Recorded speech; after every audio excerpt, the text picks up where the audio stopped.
আসি হচ্ছে আমাদের টপিক সম্পর্কে। তো টপিকসে আমাদের আমরা লাস্ট ক্লাসে যতটুকু মনে করতে পারি সেটা হচ্ছে যে আমরা ওই ফার্স্টের যে introductory part management thought and theory ম্যানেজমেন্টের ফাংশন এগুলো একটু পড়ে নিতে বলছিলাম। আর হচ্ছে যে ম্যানেজমেন্টের যে থিওরিগুলো, ঠিক আছে, ওয়ান ইজ বলছিলাম যে ক্লাসিক্যাল, নিউ ক্লাসিক্যাল, দেন হচ্ছে মডার্ন অ্যাপ্রোচ। ক্লাসিক্যাল পার্টে 3 ধরনের থিওরি ছিল। Classical part means before industrialisation period and the initial part of the industrialisation. এখন ইন্ডাস্ট্রিয়ালাইজেশনের পূর্ববর্তী সময়ে প্রোডাকশন প্রক্রিয়া ছিল হচ্ছে ওয়ান ম্যান সেন্টার্ড, যে একজন ব্যক্তি যে ওনার ছিল সে তাকে অ্যাসিস্ট করার জন্য একজন বা একাধিক ব্যক্তিকে সে কি করতো, তার সাথে কি বলে যে হায়ার করতো এবং সে ব্যক্তি তাকে কি বলে যে অ্যাসিস্ট করতো। তো সেক্ষেত্রে এই একজন ব্যক্তিকে ডিল করার জন্য দেখা যাচ্ছে যে মালিক যে ব্যক্তি সে তার মতো করে ডিল করতে পারতো, কিন্তু সময়ের সাথে সাথে যখন কি বলে প্রোডাকশন প্রক্রিয়ায় শিল্পায়নের আবির্ভাব ঘটে তখন প্রোডাকশন প্রক্রিয়ার মধ্যে বিভিন্ন ধরনের পরিবর্তন আসে।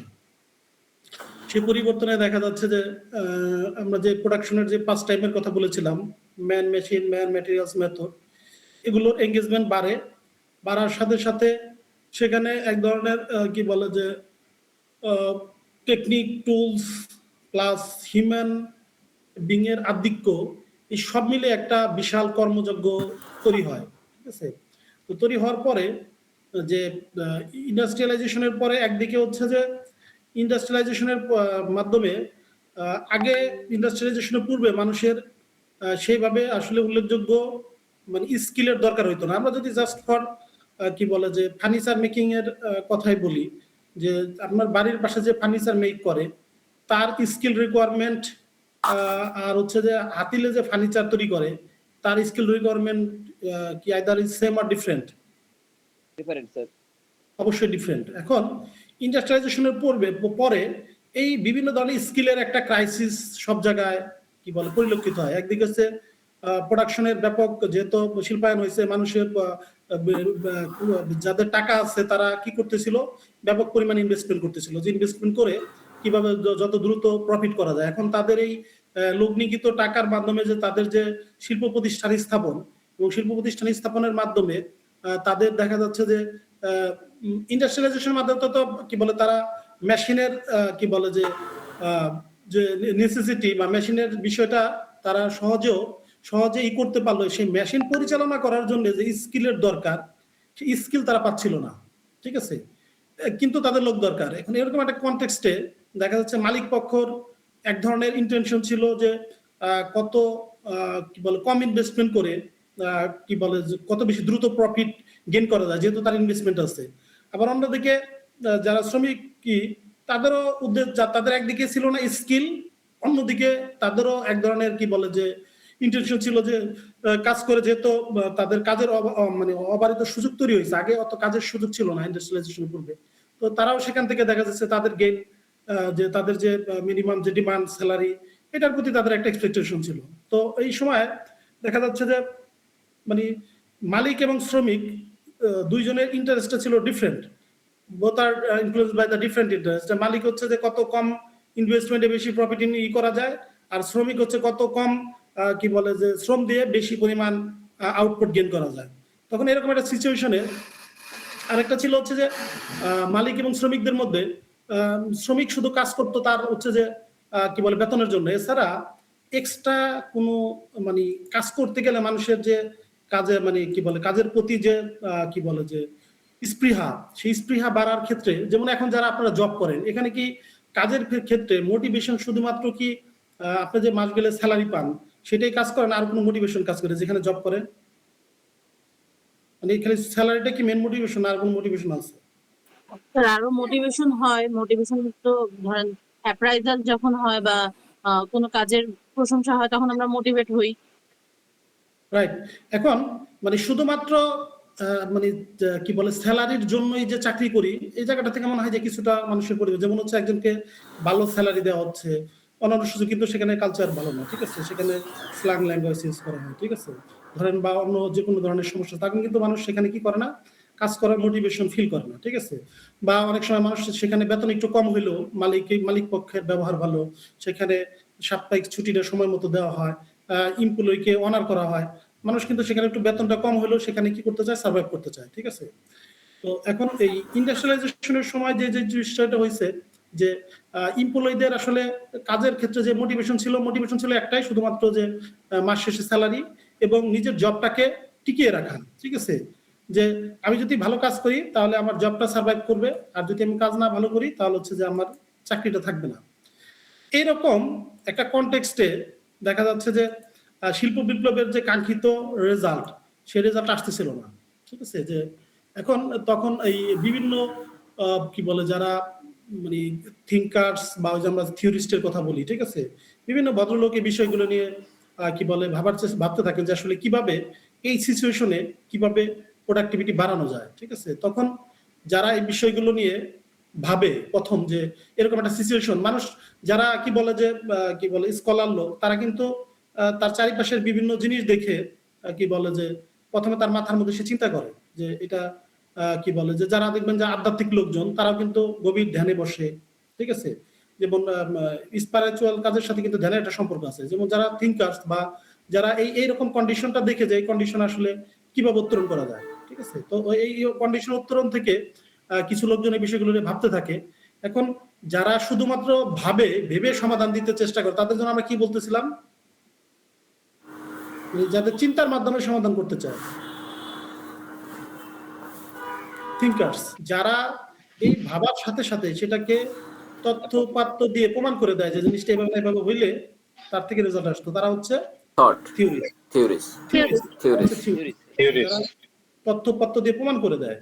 এরকম একটা কনটেক্সটে 1910 সালের দিকে ফেডারিক ডব্লিউ টেলর নামক একজন ভদ্রলোক, বিখ্যাত নোবেল লরিয়েট, এই ভদ্রলোক একজন কি বলে যে ইঞ্জিনিয়ার ছিল। তো উনি যদিও মানে কি বলে টেকনিক্যাল সাইডের লোক, কিন্তু এই যে মানে সে যে প্রতিষ্ঠানে জব করতো সেই প্রতিষ্ঠানের এই যে মানে কন্ডিশন, এই কন্ডিশনগুলো তাকে ভাবাইতো যে এই কন্ডিশনগুলো আসলে কিভাবে আসলে সলিউশন দেওয়া যায়, যেহেতু এখানে কি বলে যে প্রোডাক্টিভিটি হচ্ছে না, ঠিক আছে, মালিক শ্রমিক তার ডিফারেন্ট ইন্টারেস্ট দ্বারা প্রভাবিত, ঠিক আছে। এরকম একটা সিচুয়েশনে সে তার ওই ইঞ্জিনিয়ারিং নলেজের বাইরে এই বিষয়গুলোকে কিভাবে ম্যানেজ করা যায় সেই বিষয়ে সে দেখা যাচ্ছে প্রথমে ভাবতে থাকে, এরপরে সে বিভিন্ন ধরনের কি বলে যে এক্সপেরিমেন্ট করতে থাকে, ঠিক আছে। এবং সেখান থেকে সে কি করে কি বলে যে এই যে প্রথম যে থিওরি, যে থিওরির নাম হচ্ছে সায়েন্টিফিক ম্যানেজমেন্ট, ঠিক আছে।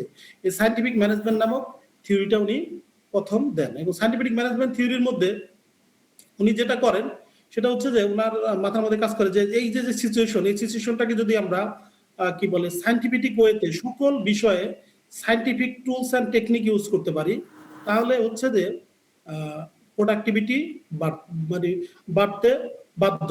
মানে উনি মানে কোনো ওনার মেন কনসেপ্ট হচ্ছে যে কোনো সিদ্ধান্ত মানে ট্রেডিশনাল ওয়েতে বা ব্যক্তি কনসিডারেশনে বা হচ্ছে যে একটা কি বলে যে প্রচলিত কনসেপ্ট চলে আসছে বা ইমিডিয়েট সিনিয়র যেটা বলবে, ঠিক আছে, তার ভিত্তিতেই যে কোনো প্রবলেম সলিউশন হবে, বিষয়টা এরকম হবে না। কিন্তু প্রত্যেকটা প্রবলেম সলিউশন হবে সেটা হচ্ছে সায়েন্টিফিক কৌশলের মাধ্যমে, ঠিক আছে। এখানে ব্যক্তি ইন্ডিভিজুয়ালিজমের কোনো ধরনের অস্তিত্ব থাকবে না, ঠিক আছে।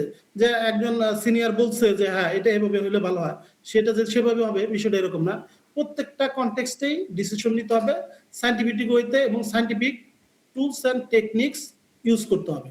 জাস্ট ফর আমরা একটা এক্সাম্পল যদি বলি যে ওনার এই কনসেপ্টের মধ্যে উনি কতগুলো সায়েন্টিফিক টেকনিক্স এর কথা বলছেন। সেই টেকনিক্স গুলোর মধ্যে টোটাল ওনার 7টা টেকনিক ছিল।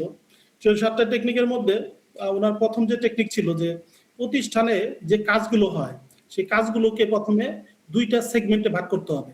2টা সেগমেন্ট বলতে একটা সেগমেন্ট হবে পলিসি, আমরা যে লাস্ট যেটা বলেছিলাম, একটা সেগমেন্ট হচ্ছে যে যারা প্ল্যান করবে, আর একটা সেগমেন্ট হচ্ছে যারা ইমপ্লিমেন্ট করবে, ঠিক আছে। এখন যারা যে ব্যক্তি যদি একই ব্যক্তি পলিসি প্ল্যান করে এবং ইমপ্লিমেন্ট করে সেখানে এক ধরনের গ্যাপ তৈরি হবে। সেক্ষেত্রে তার কনসেপ্ট ছিল যে প্রতিষ্ঠানে যতগুলো কাজ হবে সেই কাজগুলোকে প্রথমে 2 সেগমেন্টাইজ করতে হবে, ওয়ান পার্টে রাখতে হবে পলিসি প্ল্যানিং রিলেটেড কার্যাবলী, আর এক সাইডে রাখতে হবে পলিসি ইমপ্লিমেন্টেশন রিলেটেড কার্যাবলী, ঠিক আছে। তো এখন পলিসি মেকিং বা হচ্ছে যে প্ল্যানিং লেভেলে উনি কতগুলো মানে কি বলে যে পদের নামের কথা বলেন, ঠিক আছে। যেমন এখন আমাদের কি বলে যে আমরা যে প্রচলিত হায়ারার্কি, আমরা যে জবেই থাকি সেখানে কিন্তু একটা হায়ারার্কি আছে। তো হায়ারার্কির মধ্যে কিন্তু যদি একটা প্রতিষ্ঠানে 10টা হায়ারার্কি থাকে, কি বলে যে যদি আমরা বলি এক্সিকিউটিভ ডিরেক্টর, ডিরেক্টর, ঠিক আছে, ম্যানেজিং ডিরেক্টর, এজিএম, জিএম, এরকম যদি 10টা হায়ারার্কি থাকে, এই হায়ারার্কি গুলোর মধ্যে আবার কিন্তু ইনভিজিবল দুইটা সেগমেন্টে থাকে, যে এই হায়ারার্কি লোকগুলো থাকবে পলিসি মেকিং এ, এবং বিফোর মানে ইমিডিয়েট দা হায়ারার্কি মানে এর পরের যে লেয়ার গুলো থাকবে তারা থাকবে হচ্ছে পলিসি ইমপ্লিমেন্টেশনে, ঠিক আছে। তো এরকম উনি এই দুইটা ভাগ করার পরে আলাদা আলাদা কিছু পদের নাম দেন, ঠিক আছে। পদের মধ্যে উনি হচ্ছে যে নামগুলো দেন সেটা হচ্ছে যে যেমন হচ্ছে প্রথম হচ্ছে যে কি বলে একজন হচ্ছে যে কি বলে যে পলিসি মেক করবে, ঠিক আছে, কেউ পলিসি ই করবে। এখন অনেক পদগুলোর নাম হচ্ছে যেমন প্রথমে উনি নাম দেন হচ্ছে যে গ্যাং বস, তারপরে হচ্ছে যে ইন্সপেক্টর, তারপরে হচ্ছে যে এরকম উনি 8টা কি বলে যে পদের নাম দেন, ঠিক আছে, মানে যে 8টা হায়ারার্কি, এই হায়ারার্কি গুলোকে উনি একত্রিত করে, ঠিক আছে, যে এই যে যারা ইমপ্লিমেন্টেশনে থাকবে তারা এই কাজগুলোর জন্য রেসপন্সিবল থাকবে। আচ্ছা, আপনি একটু লাইনে থাকেন, আমি একটু এগুলো বলে দিচ্ছি। আচ্ছা, ওইটার ম্যাটেরিয়ালসটা আমি দিয়ে দিব না, ঠিক আছে। তো আচ্ছা, আর একটা হচ্ছে differential price wage rate system. Differential price wage rate সিস্টেমটা হচ্ছে আমরা নরমালি কি বলে যে স্যালারিকে আমরা আসলে কয় ভাগে ভাগ করি, সেটা হচ্ছে যে বেস স্যালারি, ইনসেনটিভস, আর হচ্ছে যে বেনিফিটস, ঠিক আছে। এখন আমাদের যে বেস স্যালারি বেতন, এটা কি পারফরমেন্সের সাথে রিলেটেড। এখন উনি যে ভদ্রলোক যেটা প্রস্তাব দেন যে বেস স্যালারিকে পারফরমেন্সের সাথে ট্যাগ করতে হবে। পারফরমেন্সের সাথে ট্যাগ করতে হবে কিভাবে, সেটা হচ্ছে যে একজন ব্যক্তি যদি সে ফর ঘন্টায় কি বলে যে 20 পিস শার্ট তৈরি করে, তাহলে প্রতি পিস শার্টের জন্য সে পাবে হচ্ছে 5 টাকা। আর ঘন্টায় যদি 21 পিস শার্ট তৈরি করে তাহলে প্রতি পিস শার্টের জন্য পাবে সে 6 টাকা। আর ঘন্টায় যদি 22 পিস শার্ট তৈরি করে প্রতি পিস শার্টের জন্য পাবে হচ্ছে 7 টাকা।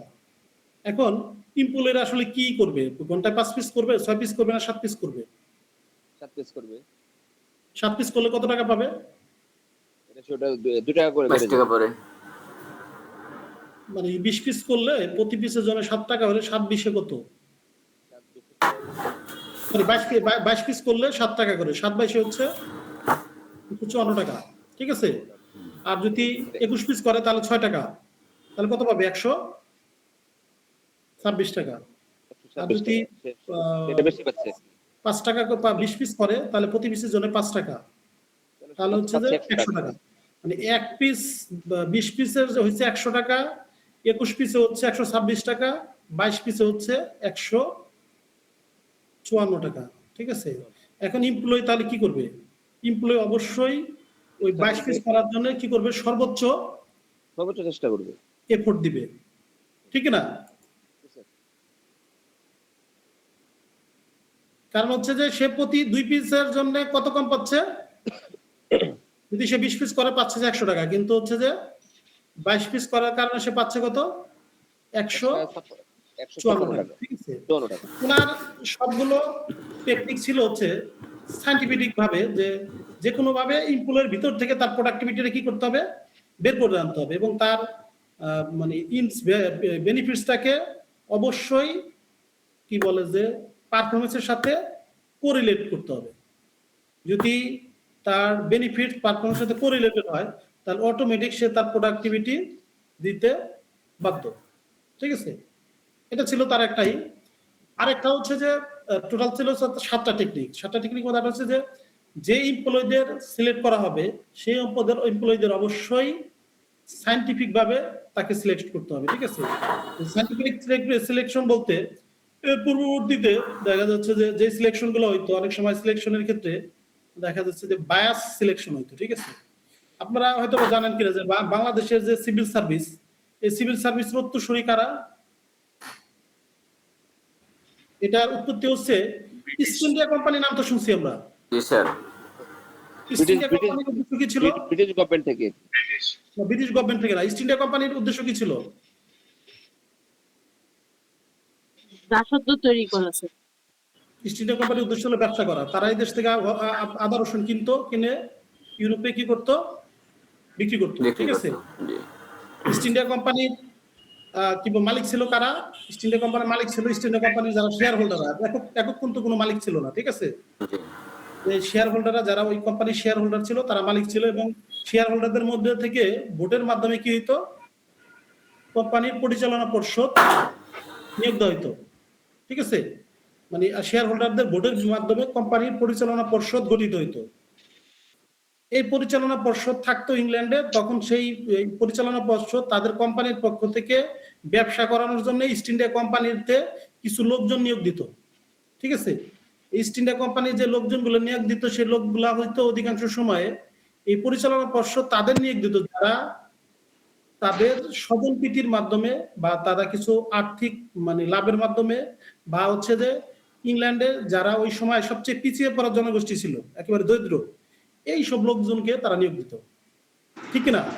ইংল্যান্ডে থেকে এখানে এসে ওই আদা রসুন কেনার ব্যবসা কার্যক্রম পরিচালনা করার জন্য কিন্তু ইংল্যান্ডের সম্ভ্রান্ত ফ্যামিলির লোকজন আসতো? আসবে না। জি। আসবে না।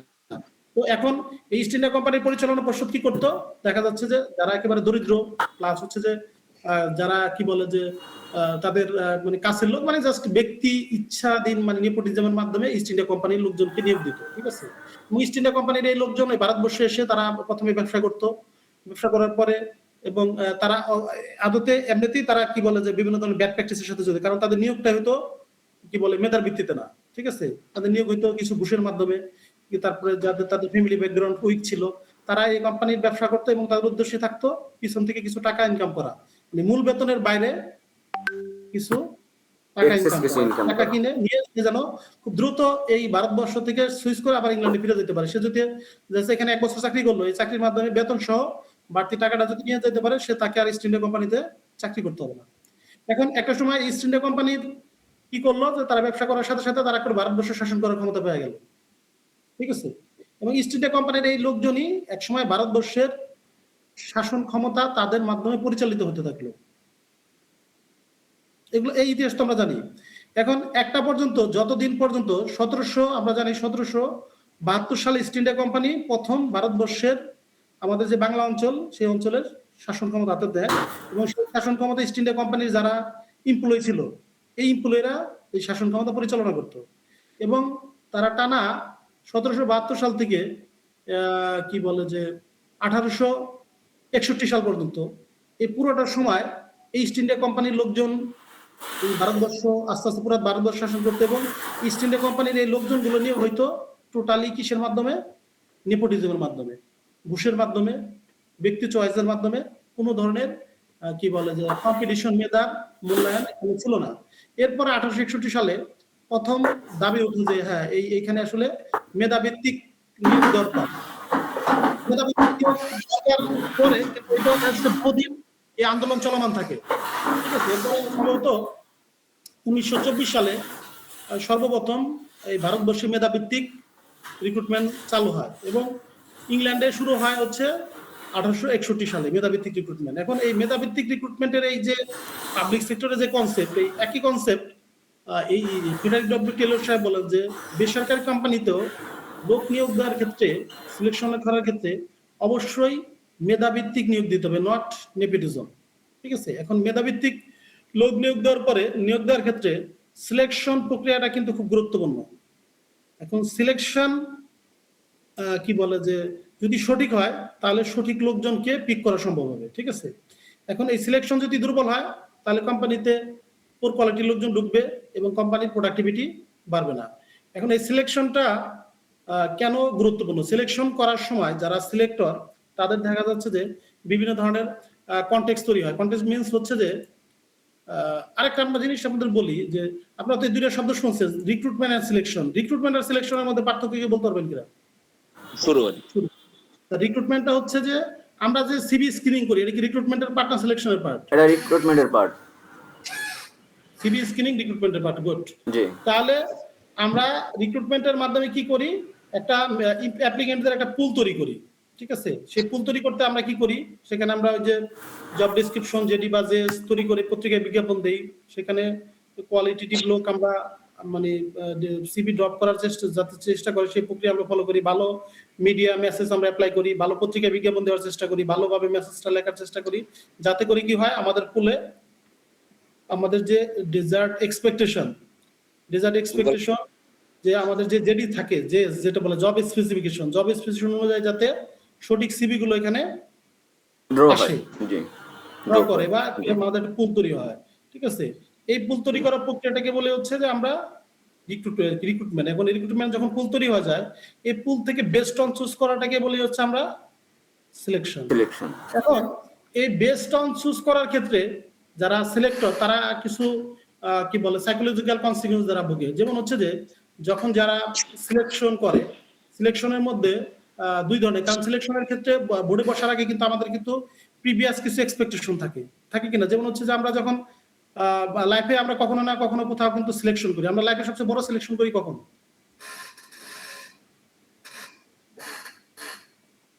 ম্যারেজ। হ্যাঁ, লাইফে আমাদের সবচেয়ে বড় সিলেকশন হয় কখন? ম্যারেজের সময়। রাইট। আমরা লাইফে কিন্তু সবাই কখনো না কখনো সিলেক্টর। এখন এই সিলেকশনের ক্ষেত্রে সবারই কিন্তু প্রি ডিটারমাইন্ড কি থাকে, জেস থাকে। জেস কোনটা? Job specification. আর জেডি কি? Job description. জব ডেসক্রিপশন হচ্ছে এই দুইটাই কিন্তু একজন সিলেক্টরের মাথায় থাকে। জেডি দ্বারা বোঝায় যে যাকে আমি সিলেক্ট করব তারা দিয়ে আমি আসলে তার কাজটা কি হবে, ঠিক আছে? আমি যে লাইফ পার্টনার সিলেক্ট করব তাকে দিয়ে কি আমি ভাত তরকারি রান্না করাবো নাকি তাকে দিয়ে আমি চাকরি করাবো, ঠিক আছে? মানে তার জব ডেসক্রিপশনটা কি হবে, না সে সেবা করবে নাকি সে বাচ্চাকে লালন পালন করবে, শুধু বাচ্চাকে পালন করবে। জব স্পেসিফিকেশন আর জব ডেসক্রিপশন এটা কি দুটো আলাদা জিনিস? অবশ্যই আলাদা জিনিস। যেমন মনে করেন যে আপনি যে স্পাউস সিলেক্ট করবেন, এখন স্পাউস সিলেকশনের সময় আপনার মাথায় থাকলো যে স্পাউস দিয়ে আপনি কি করবেন, বাচ্চা কাচ্চা শুধু বাচ্চা কাচ্চা উৎপাদন করবেন, বাচ্চা কাচ্চা উৎপাদন করার পর বাচ্চা কাচ্চা লালন পালন করবেন, নাকি বাচ্চা সে বলে সে শুধু বাড়ির কাজ দেখাশোনা করবে, নাকি হচ্ছে যে শ্বশুর শাশুড়িকে দেখাশোনা করবে, আপনার সেবা যত্ন করবে, নাকি হচ্ছে যে চাকরি করবে। মানে একটা প্রত্যাশা আছে না, মানে তার জবের নেচারটা কি হবে, ঠিক আছে? মানে আপনার তো একটা আছে, মাইন্ডসেট আছে, ঠিক আছে? যে মনে করেন যে কি বলে যে এমন স্পাউস সেট করতে চায় যে হচ্ছে যে তার বিয়ের পরে তার সেবা যত্ন করবে, তাহলে সেটা একটা বিষয়। আবার অনেকে যে ডেয়ারিং যে হ্যাঁ আমার স্পাউস কি করবে, জব করবে, ঠিক আছে? এখন এগুলো হচ্ছে কি জব ডেসক্রিপশন, মানে সে আসলে তার জবের নেচার, মানে জব রিকোয়ারমেন্ট, হচ্ছে জবের রিকোয়ারমেন্ট, সে কি কি কাজ করবে। আর জব স্পেসিফিকেশন হচ্ছে যে এই কাজ করার জন্য তার কি কি কোয়ালিটি দরকার। যেমন হচ্ছে যে আমি চিন্তা করি হচ্ছে যে কি বলে যে আমার কি বলে যে স্পাউস ভালো সরকারি চাকরি করবে, তাহলে তার জন্য আমার কি বলে অবশ্যই এডুকেটেড একজনকে সিলেক্ট করতে হবে। এখন যে যদি সে এডুকেটেড না, মানে গ্রাজুয়েশন না থাকে, তো তাকে দিয়ে তো আমি চাকরি করাইতে পারবো না, পারবো না স্যার। আর যদি আমার প্রত্যাশা থাকে যে আমার এমন একজন সিলেক্ট করবো সে বাচ্চা কাচ্চা উৎপাদন করবে, লালন পালন করবে, ঠিক আছে, ফ্যামিলিকে দেখাশোনা করবে, সেক্ষেত্রে কিন্তু ওই এডুকেশনাল কোয়ালিটি একটু না হলেও চলবে, কিন্তু তার কি কোয়ালিটি লাগবে, যে ফ্যামিলি ম্যানেজমেন্ট কমিটি লাগবে, ফ্যামিলি ম্যানেজমেন্ট কোয়ালিটি লাগবে, ঠিক আছে? তাহলে এই যে ফ্যামিলি ম্যানেজমেন্ট কোয়ালিটি আর এডুকেশনাল কোয়ালিটি, এটা হচ্ছে জব স্পেসিফিকেশন। বুঝতে পারছি দুইটা? জি স্যার। আমি যে এক্সপেকটেশনটা তার উপর থাকবে, আমার যে প্ল্যানিংটা সেটা হলো মানে কি কি করবে ফিউচারে, এটা হলো কি ডেসক্রিপশনের মধ্যে পড়ছে। যাকে সিলেক্ট করব সে আসলে কি করবে, তার কাজটা কি, এটা কি ডেসক্রিপশনের মধ্যে পড়ছে? এটা জব ডেসক্রিপশন। যেমন হচ্ছে যে আপনি ধরেন কি বলে যে আচ্ছা, আপনি একদম তার জন্য যে কোয়ালিফাই গুলো এক্সপেকটেশন করছে ওটা হলো স্পেসিফিকেশনের মধ্যে। রাইট। তাহলে আমরা যদি এমপ্লয়ির ক্ষেত্রে সিলেক্ট করি যে তার যে যোগ্যতাগুলো হলো, তার এক্সপেরিয়েন্স, তার এজ, হ্যাঁ, তার এই যে এটা হলো তার স্পেসিফিকেশনের মধ্যে, আর তার যে রেসপন্সিবিলিটিটা ইন্ডাস্ট্রিতে পালন করবে সেটা জব ডেসক্রিপশন। আমি বুঝতে পারছি কি? এখন খেয়াল করেন, যদি হচ্ছে যে একজন সিকিউরিটির জব, মানে সিকিউরিটি সিলেক্ট করতে বসছেন, চিন্তা করেন। এখন সিকিউরিটির জবের নেচার তো আপনি জানেন। সিকিউরিটির জবের নেচার হচ্ছে যে তার কি বলে যে রোস্টিং ডিউটি 24 ঘন্টা ডিউটি করতে হবে ঘুরে ঘুরে। সিকিউরিটি দিতে হবে এবং 12 ঘন্টা ডিউটি করতে হবে, সারা রাত জাগতে হবে, ঠিক আছে? এটা তো জবের নেচার, এটা বুঝতে হবে। এখন এর জন্য সিলেক্ট করতে হলে আপনার অবশ্যই যার ফিজিক্যাল ফিটনেস ভালো আছে, হাইট ভালো, ঠিক আছে, ফিটনেস ভালো, তো তাকে সিলেক্ট করবেন, ঠিক আছে? সেখানে কি শিক্ষাগত যোগ্যতা খুব বেশি গুরুত্বপূর্ণ সিকিউরিটির জন্য? না স্যার। খুব বেশি গুরুত্বপূর্ণ, ঠিক আছে? তো এখন এই যারা সিলেক্টর তারা যখন সিলেকশনে বসে তাদের মাথায় কিন্তু এই জব ডেসক্রিপশনও থাকে, জব স্পেসিফিকেশনও থাকে, ঠিক আছে? যে আপনি একজনের এমন জব ডেসক্রিপশন এরকম একজনকে সিলেকশন করে দিলেন, সে দেখা যাচ্ছে যে কাজ করতে গেলে হঠাৎ করে হার্ট অ্যাটাক করে মারা গেল, ধরেন, ঠিক আছে? তাহলে যেমন হচ্ছে যে যে জবগুলোতে বেশি সাহস দরকার, ঠিক আছে, যেমন কি বলে যে ডিফেন্স রিলেটেড বা অন্যান্য যে জবগুলোতে অনেক সাহসী লোক দরকার। এখন আপনি দেখা যাচ্ছে যে কি বলে বায়াসড হয়ে এমন একজনকে লিড নিলে সে আসলে মানসিকভাবে উইক, ঠিক আছে, এরপর হঠাৎ করে সে ওই প্রক্রিয়া যাওয়ার পর হার্ট অ্যাটাক করে মারা গেল, যাইতে পারে কিনা? তখন কিন্তু যে সিলেক্টর সে কিন্তু জবের নেচার অনুযায়ী তার কোয়ালিটি গুলা মাথায় রাখে যে এই কাজের জন্য একে সিলেক্ট করার দরকার, এই কাজের জন্য একে সিলেক্ট করা দরকার, ঠিক না? জি স্যার। এখন এইরকম সিলেকশনের ক্ষেত্রে দেখা যাচ্ছে যে 4 ধরনের সিলেক্টরদের 4 ধরনের কনটেক্সট তৈরি হয়। এখন এই যে এক্সপেকটেশন গুলা কিন্তু সিলেক্টরের মাথার মধ্যে থাকে, ঠিক আছে? এখন এইটার ক্ষেত্রে যেটা হয় যে একটা হচ্ছে ট্রু পজিটিভ, ট্রু নেগেটিভ, আর হচ্ছে ফলস পজিটিভ এরর আর false negative error. True positive হচ্ছে যে সিলেক্টরের যে এক্সপেকটেশন সেই এক্সপেকটেশন অনুযায়ী যদি সে সিলেক্ট করতে পারে, দ্যাট ইজ ট্রু পজিটিভ। সিলেক্টরের এক্সপেকটেশন হচ্ছে যে আমি এমন একজনকে সিলেক্ট করতে চাই যার হাইট ভালো, ঠিক আছে? এখন সে যখন সিলেকশনে বসছে তখন দেখা যাচ্ছে যে যার হাইট ভালো, মানে এরকম একজনকে সে সিলেক্ট করতে পারছে, তাহলে সে কি ট্রু পজিটিভ। এখন এই সিলেক্টরের এক্সপেকটেশন হচ্ছে ভালো হাইট, কিন্তু দেখা গেল যে ওখানে এই ভালো হাইটের কেউ অ্যাপ্লাই করে নাই, ঠিক আছে? আবার হচ্ছে যে ভালো হাইটের 2-3 জন পাওয়া গেছে, কিন্তু তাদের দেখা যাচ্ছে শিক্ষাগত একেবারে কম, সে কি করতে পারলো না, ভালো হাইটের লোকজন সিলেক্ট করতে পারলো না, হইতে পারে কিনা? জি স্যার। যদি তার এক্সপেকটেশন অনুযায়ী সিলেক্ট করতে পারে, দ্যাট ইজ ট্রু পজিটিভ। আবার একজনের সিলেক্টরের এরকম হচ্ছে যে আমি সিলেকশন বোর্ডে বসে কি বলে যে এমন লোকজনকে আমি নিতে চাই না, মানে স্কিপ করতে চাই, ঠিক আছে? স্কিপ করতে চাই যে যারা কি বলে যে যাদের হাতের লেখা খারাপ, ঠিক আছে, এরকম লোকজন আমি স্কিপ করতে চাই, নিতে চাই না, ঠিক আছে?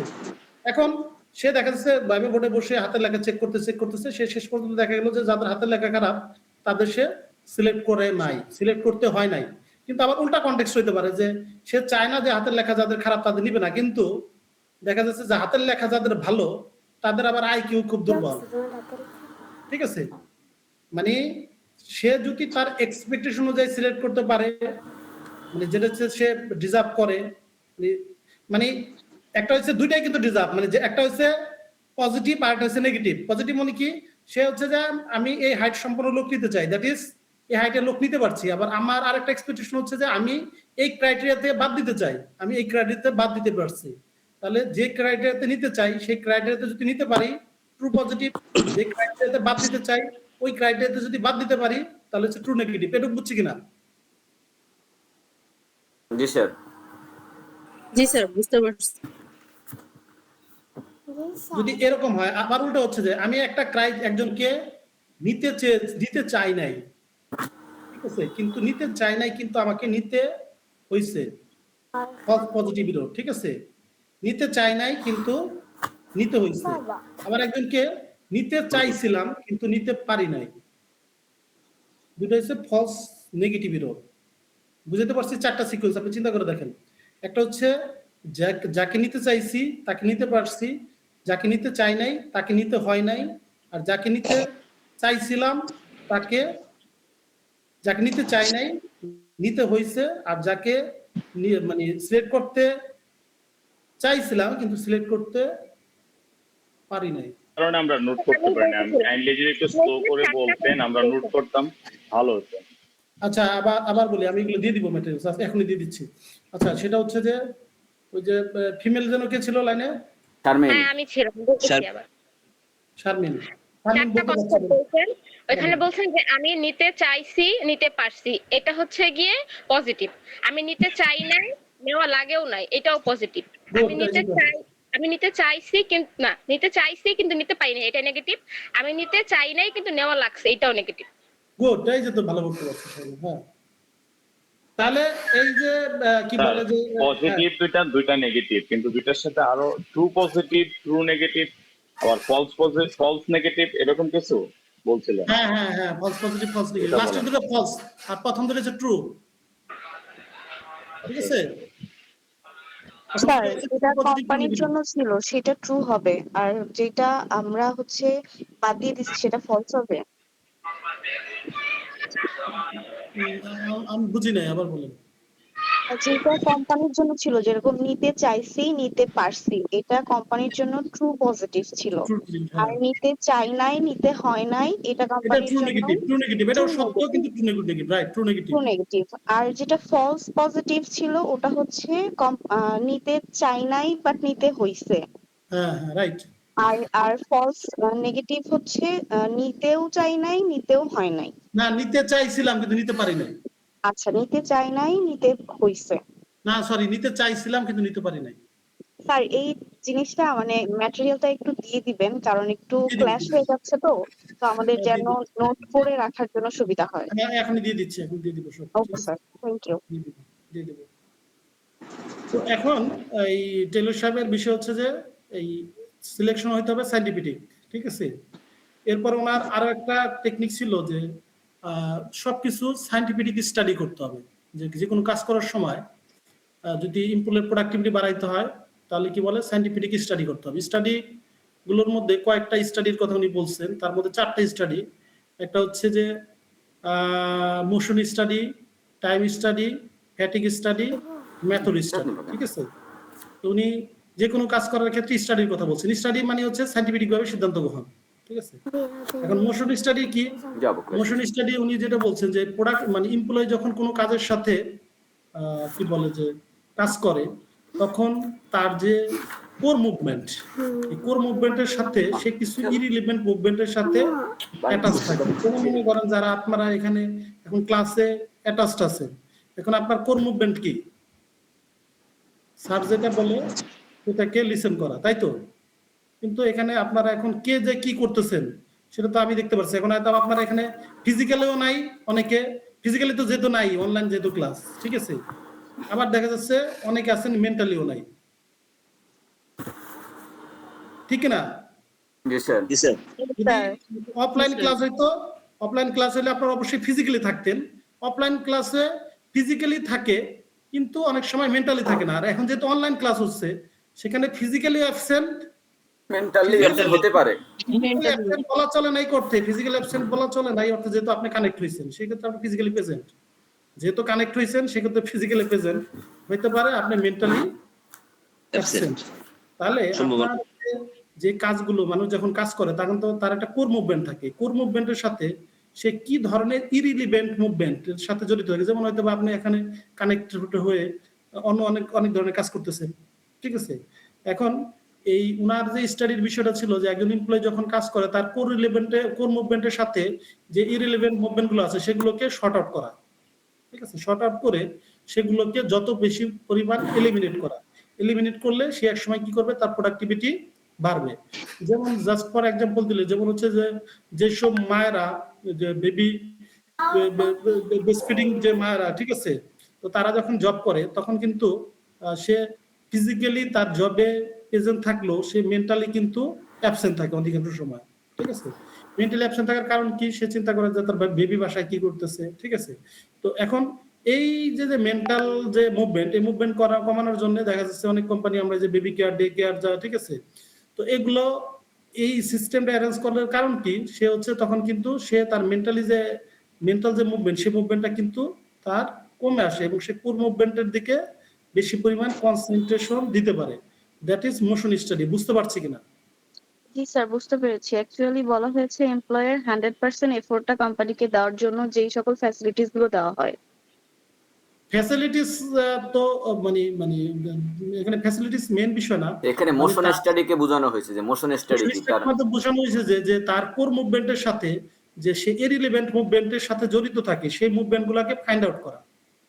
যেমন মনে করেন যে কি বলে যে একজন মানুষ কাজ করতেছে, এখন উনি যখন এই স্টাডি করছেন, এই স্টাডিটা করছেন হচ্ছে একজন কি বলে যে নির্মাণ শ্রমিকের উপরে, ঠিক আছে। তো নির্মাণ শ্রমিকের উপরে উনি যখন এই অবজারভেশনটা করছেন, উনি ফাইন্ড আউট করছেন যে তার মেন কাজের সাথে সে 17 ধরনের ইরিলেভেন্ট কাজের সাথে জড়িত থাকে। সে কি করে, এই কনস্ট্রাকশনের কাজ করার সময় কিছু সময় দেখা যাচ্ছে ফোনে কথা বলে, সে দেখা যাচ্ছে যে ব্যক্তিগত গল্প করে, মানে এরকম অনেকগুলা ইরিলেভেন্ট মুভমেন্টের সাথে সে যুক্ত আছে, ঠিক আছে। তখন তুমি প্রস্তাব দেন যে এই ইরিলেভেন্ট মুভমেন্ট গুলাকে কি করতে হবে, এলিমিনেট করতে হবে। এই এলিমিনেট করতে গেলে এখন এলিমিনেট করতে গেলে বেনিফিটস দিয়ে করা যেতে পারে, যেমন হচ্ছে ডে কেয়ার ফ্যাসিলিটিস দিয়ে করা যেতে পারে, প্রেসার দিয়েও করা যেতে পারে, সিস্টেমের মধ্যে ফেলেও করা যেতে পারে। মানে জাস্ট ইরিলেভেন্ট মুভমেন্ট গুলোকে কি করতে হবে, এলিমিনেট করতে পারে। এলিমিনেট করতে পারলে তার পুরো মুভমেন্টে কনসেন্ট্রেশন বাড়বে। বুঝতে পারছি? এগুলো হচ্ছে যে ওনার দ্বিতীয়টা ছিল টাইম স্টাডি। টাইম স্টাডি হচ্ছে যে ওই কি বলে যে কাজের ক্ষেত্রে একটা স্ট্যান্ডার্ড টাইম বের করা। যেমন হচ্ছে যে আপনারা যারা কি বলে যে গার্মেন্টসের সাথে জবের সাথে জড়িত আছেন, তারা দেখবেন যে ওয়ার্ক স্টাডি ডিপার্টমেন্ট আছে। ওয়ার্ক স্টাডি ডিপার্টমেন্ট কি কাজ করে? টাইম স্টাডি করে। টাইম স্টাডি করে, ঠিক আছে। টাইম স্টাডি করে তারা কি করে, একটা কাজের স্ট্যান্ডার্ড টাইম সেট করে এবং সেটাকে সকলের জন্য স্ট্যান্ডার্ড হিসেবে ইউজ করে। তাতে দেখা যাচ্ছে কাজের গতি বৃদ্ধি পায়। কারণ এখানে হচ্ছে যে একজনের কাজের প্রায়, যেহেতু এখানে হচ্ছে যে প্রোডাকশনের মধ্যে এই যে কি বলে যে আমরা যে জব স্পেলের কি বলে ডিভিশন অফ লেবার আছে, যে একজনের কাজের সাথে আরেকজনের কাজ কি করা, ডিরেক্টলি এবং ইনডিরেক্টলি একজনের কাজের সাথে আরেকজনের কাজ জড়িত। এখন সেখানে যদি স্ট্যান্ডার্ড টাইম না থাকে তাহলে কি হবে, কি বলে যে কাজের সেই গতিটা আসবে না, ঠিক আছে। এবং কাজের গতি ঠিক রাখার জন্য একটা স্ট্যান্ডার্ড টাইমের দরকার পড়ে। তারপর হচ্ছে যে আরেকটা স্টাডি ছিল ফ্যাটিগ স্টাডি। ফ্যাটিগ স্টাডি হচ্ছে যে একজন এমপ্লয়ি কত সময় উইদাউট ফ্যাটিগ নিয়ে কাজ করতে পারে। যেমন হচ্ছে যে এখন আমাদের যে 8 ঘন্টা স্ট্যান্ডার্ড টাইম, এটা কি 8 ঘন্টা ছিল আগে? আগে কত ঘন্টা ছিল? না স্যার, এটা 8 ঘন্টা ছিল না আগে। 8 ঘন্টা ছিল না, এটা তো 16 ঘন্টা ছিল। এবং এই যে আমাদের যে মে দিবস কিন্তু এই 8 ঘন্টা কাজের দাবিতেই আমাদের যে মে দিবস, এটা হয়েছিল কত সালে? 1920 সালে সম্ভবত শিকাগোতে, ঠিক আছে। আর ওনার এই থিওরি ছিল হচ্ছে 1910 সালে, ঠিক আছে। মানে 8 ঘন্টা মানে কি বলে কাজের যে কনসেপ্ট উনি প্রথম নিয়ে আসেন, যে একজন এমপ্লয়িকে যেহেতু সে হিউম্যান বিং, তার কাজের একটা নির্দিষ্ট ওয়ার্কিং আওয়ার থাকা দরকার। যে আমি একজন ব্যক্তিকে আজকে 16 ঘন্টা কাজ করাইলাম, কালকে কি হবে? কালকে সে কি করতে পারবে না, সে হয়তো 16 ঘন্টা টানা 3 দিন করতে পারলো, কিন্তু 4th দিন 5ম দিন সে কি করবে, অসুস্থ হয়ে যাবে, ঠিক আছে। তো সেক্ষেত্রে তাকে এইভাবে না করে তাকে স্ট্যান্ডার্ডটা ওয়ার্কিং আওয়ার তৈরি করা দরকার। যে ওয়ার্কিং আওয়ার যদি সে কাজ করে সে যেন কখনোই আনপ্রোডাক্টিভ না হয়, ঠিক আছে। এই জন্য সে স্ট্যান্ডার্ড একটা ওয়ার্কিং আওয়ারের কথা বলেন। এবং হচ্ছে যে একজন এমপ্লয়ি কত সময় উইদাউট ফ্যাটিং নেই, উইদাউট ফ্যাটিং মানে হচ্ছে 8 ঘন্টা কাজ করতে পারে। এবং এমপ্লয়ীদের যে ব্রেক টাইম, ঠিক আছে, যে একজন মানুষ যখন কাজ করতে বসে সে কত সময় টানা কাজ করতে পারে। যেমন এখন আমাদের কি বলে বিভিন্ন ধরনের ব্রেক দেওয়া হয়, ঠিক আছে। যে কি বলে ফুটবল খেলার সময় ব্রেক কটা দেয়? এখন তো স্যার মাঝখানে আবার একটা ছোট ব্রেক দেয় 45 মিনিটের মধ্যে। আগে কিন্তু দুইটা ব্রেক দিত, কি বলে ওই হাফ টাইম তার ব্রেক দিত 45 মিনিট, ঠিক আছে। এখন কি বলে ডিহাইড্রেশন ব্রেক দেয়, ঠিক আছে, 21 মিনিট না 22 মিনিট পরে, ঠিক আছে। এখন এই ব্রেক দেওয়ার উদ্দেশ্য হচ্ছে কি, যে আসলে একজন মানুষ কত সময় উইদাউট নিয়ে তার কাজটা করতে পারে, এটা উনি বের করেন স্টাডি করে, বুঝছেন। তারপরে হচ্ছে যে ওনার আরেকটা ছিল হচ্ছে মেথড স্টাডি। মেথড স্টাডি হচ্ছে just like work flow chart, ঠিক আছে, যে কোন কাজের পরে কোন কাজ হবে তার একটা সিকোয়েন্স তৈরি করা, ঠিক আছে। যেমন হচ্ছে যে জাস্ট আপনি খেয়াল করবেন, গাড়িটা যখন তো একটা আমরা যখন একটা রেডি গাড়ি পাই, গাড়ির কোন পার্টসটা আগে তৈরি হয়, কোনটা শেষে তৈরি হয়? গাড়ির কি বলে ইঞ্জিন যেটা সেটা আগে তৈরি হয়, আর সব থেকে শেষে তৈরি হয় গাড়ির যে আউটার বডি। রাইট। এখন আমরা যদি আগেই দেখা যাচ্ছে যে প্রথমে আমরা গাড়ির কি পাই একটা চেসিস থাকে, ঠিক আছে, তারপরে অন্যান্য পার্ট গুলো তৈরি হয়, ঠিক আছে। এখন আগে যদি অন্যান্য পার্ট তৈরি করে, চেসিস পরে তৈরি করে, ঠিক আছে, মানে এখানে কিন্তু কাজের একটা কি আছে, সিকোয়েন্স আছে। সিকোয়েন্স আছে, ঠিক আছে। আমাদের ওয়ালটন কোম্পানি কি টিভি তৈরি করে? জি স্যার, তৈরি করে। আপনি ওয়ালটন চাকরি করেন? না স্যার।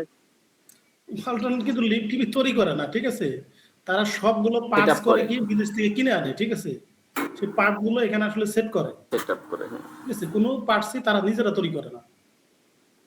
অ্যাসেম্বলি স্যার করে। ক্লাসটা 3 মিনিট পরে শেষ হয়ে যাবে, টাইম উপরে নোটিশ দেখাচ্ছে। ক্লাসের টাইম শেষ হয়ে 1 ঘন্টা পর পর করে, এর জন্য 3 মিনিট দেখাচ্ছে। আচ্ছা, যাই হোক, আমি আজকে শেষ হয়ে গেলে শেষ করে দিচ্ছি। আমি ম্যাটেরিয়ালস গুলো দিয়ে দিচ্ছি, নেক্সট ক্লাসে আমরা ইন ডিটেইলস এগুলো নিয়ে আলোচনা করবো, ঠিক আছে। ওকে স্যার, আমাদের অ্যাটেন্ডেন্স ক্লাস থেকে ম্যাটেরিয়ালস গুলো দিয়ে দিন আমাকে স্যার। হ্যাঁ, স্যার আমাদের প্রেজেন্ট স্যার ম্যাটেরিয়ালস গুলো একটু দিয়ে দিলে আগে থেকে হয় কি আমরা একটু গো থ্রু করলাম, ক্লাসের মধ্যে কোনো কোয়ারি ম্যাটেরিয়ালস থাকলে এখনই দিয়ে দিচ্ছি, শিওর স্যার। ঠিক আছে, ম্যাটেরিয়াল দিয়ে দিচ্ছি। তো আচ্ছা, আরেকটা হচ্ছে যে এই যে কি বলে যে টেকনিক গুলো টোটাল 7টা টেকনিক ছিল, ঠিক আছে। টেকনিক্স এর মধ্যে কয়েকটা বললাম, আরেকটা ছিল হচ্ছে যে স্ট্যান্ডার্ডাইজেশন, তারপর হচ্ছে যে সিম্পলিফিকেশন। আমি ম্যাটেরিয়ালস দিয়েছি, ম্যাটেরিয়ালস এর মধ্যে দেখবেন, ঠিক আছে। এবং প্রত্যেকটা থিওরিতে আবার পড়তে হবে ওই থিওরির হচ্ছে লিমিটেশনস, ঠিক আছে। যখন কেউ কোনো কিছু কি বলে যে থিওরি তৈরি করে, সেই থিওরি কিন্তু বাইবেল না, যেটার কোনো লিমিটেশন থাকে না। না, ঠিক আছে। থিওরি তৈরি হয় কেন? থিওরি ভাঙার জন্য, ঠিক আছে। থিওরি যেমন হচ্ছে যে আমরা যে জ্ঞান আছে, যে নলেজ আছে, যেমন হচ্ছে যে আমরা এখন জানি যে একটা সময় মানুষ জানতো কি যে চাঁদ, সূর্য পৃথিবীর চারপাশে ঘুরে। এখন আমরা জানি কি পৃথিবী সূর্যের চারপাশে ঘুরে। এটা হচ্ছে থিওরি। এখন হয়তো বা ভবিষ্যতে এই থিওরি চেঞ্জ করলে হতে পারে কিনা? জি স্যার, হতে পারে। স্যার কিন্তু এই থিওরি কি চেঞ্জেবল? হতে পারে। হ্যাঁ, এই যে পৃথিবীতে সূর্যের চারপাশে ঘুরে, এই থিওরি কি চেঞ্জেবল?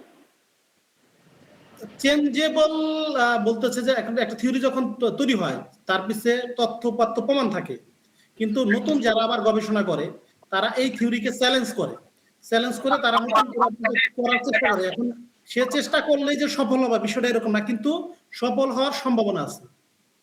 স্যার আচ্ছা। মানে থিওরি যে সে চ্যালেঞ্জ করলেই যে সেটা ভেঙে ফেলবে তা না, কিন্তু